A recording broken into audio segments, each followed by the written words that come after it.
What's good, everybody? I'm back in studio again today to kind of give you a different type of reaction. So, I watched Army of the Dead and I enjoyed it.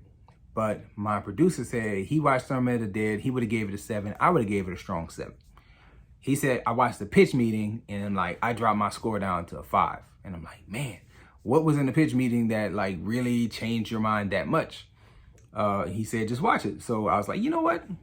Let's do a reaction to me watching it. So this is me looking at the pitch meeting and, kind of going back and saying what I understood, what I don't understand, and if I agree, what I disagree, stuff like that. So let's do a quick little run through, all right?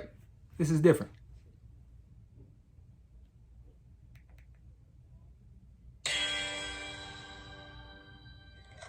So, you have a zombie movie for me? Yes, sir, I do. And you've never seen zombies like this before. How's that? Mostly out of focus. What? Oh, yeah, we're gonna do practically every shot with super shallow depth of field and really blurry backgrounds. Sounds a little distracting. It might be. So anyway, there's gonna be the zombie outbreak in Vegas, right? So the government basically walls up the city to contain the spread. Smart. And they declare it's no longer part of America. Well, why was that necessary? Unclear. So eventually the government decides to nuke the city to kill all the zombies. Okay. But this casino owner, Tanaka, has $200 million in a vault under his casino. So he approaches this former mercenary, Scott Ward. Oh, and he tells him to assemble a team? He does. So Scott needs some teammates. He needs a safe cracker, obviously. I thought it was Tanaka's vault. Can't he give them the code? No. Okay. And they also need a helicopter pilot. Oh, they can fly in. That'll be helpful. No, see, the government doesn't actually allow people to fly into Vegas. It's restricted airspace. But they can fly out? Yeah, sure, I don't care. So Tanaka also adds his own head of security, Martin, to the team. And this guy's real suspicious. Oh, sounds suspicious. He is. So they head to Vegas and Scott's estranged daughter, Kate, forces herself into the movie because she has a friend that's inside the city. Sure, she may as well be in the movie. Oh, she will be. And she's gonna get everybody killed. Oh, my. Yeah, so I had to pause here and because me and my wife watched this movie together, and when the daughter forced her way in, I looked at her, I was like, I would punch both of our children in the face, just absolutely obliterate them. No, you're not coming. What kind of a father are you? You gonna let her go in here with you? It's dumb enough that y'all all going, but let her go too. Absolutely not. Let's continue.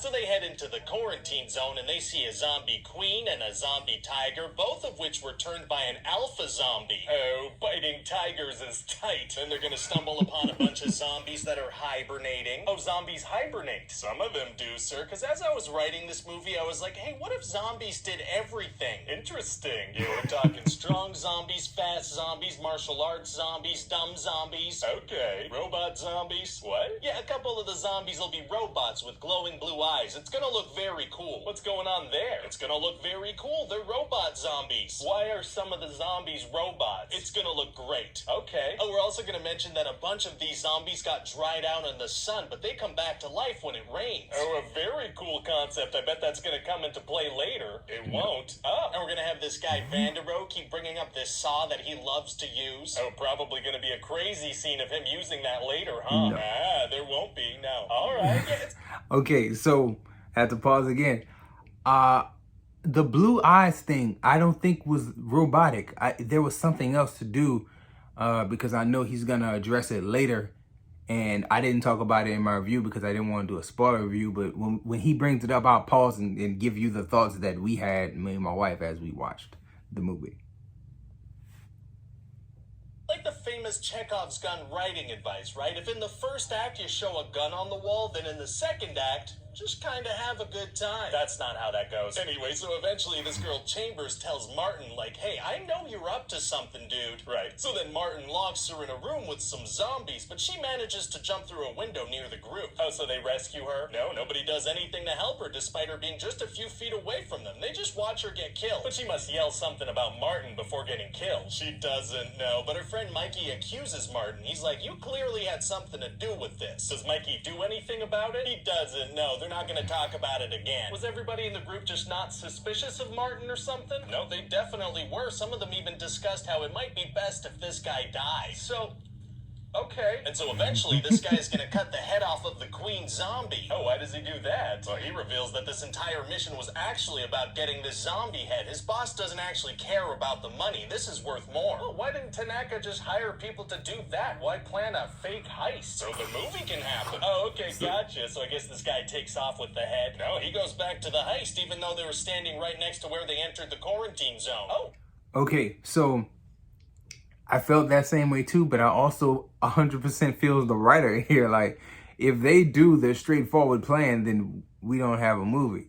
And sometimes I feel like, again, when I think about the rubric and the scale, I think like, you kind of gotta just accept that this is the route that they chose to go. Does it make it a smart route? No, it's very dumb. But I get what y'all was trying to do. So let's keep going. Interesting choice. But then the safecracker guy and Vanderho try to open the safe, right? Right. But this thing has like pressure-activated booby traps, so they can't just walk up to it. So what do?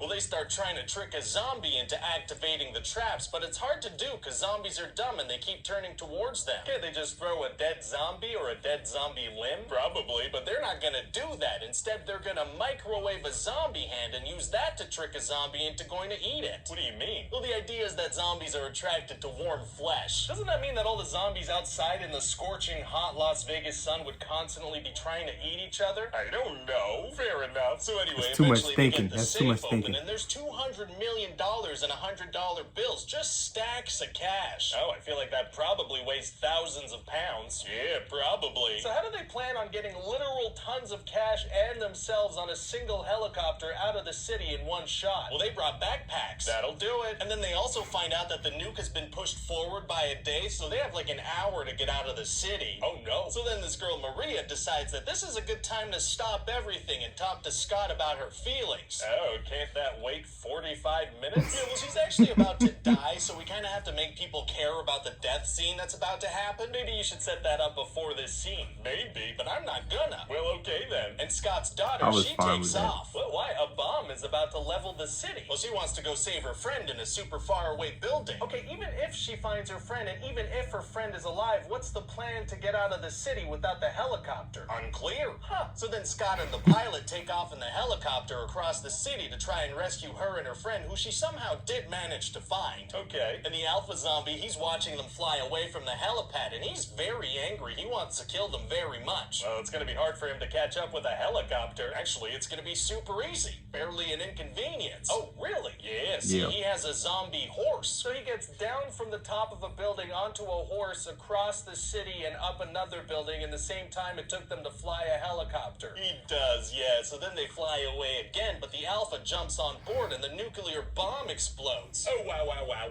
And Scott manages to kill the Alpha, but then the helicopter crashes and pretty much everyone dies except Kate. Well, what about her friend she was trying to save, the one whose rescue drove the entire last part of the movie? Oh, unclear. We're not even gonna show her. Not even gonna show her, bro. So as I watched the movie, me and my wife was like wrapping up, like, okay, it's almost over.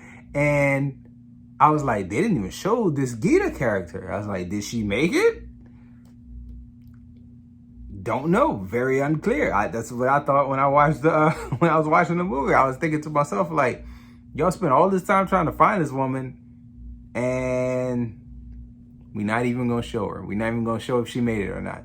That was wild to me.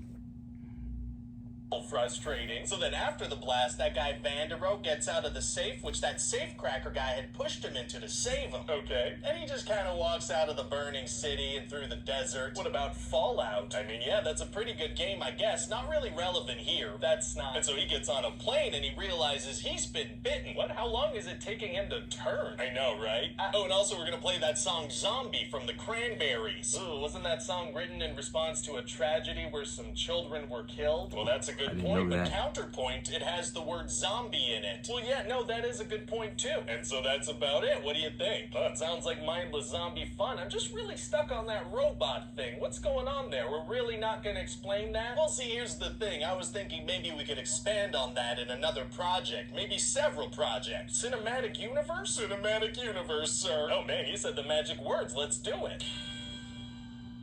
Oh, I didn't even know. Hey everybody, Ryan. I didn't even know. So, thoughts about that.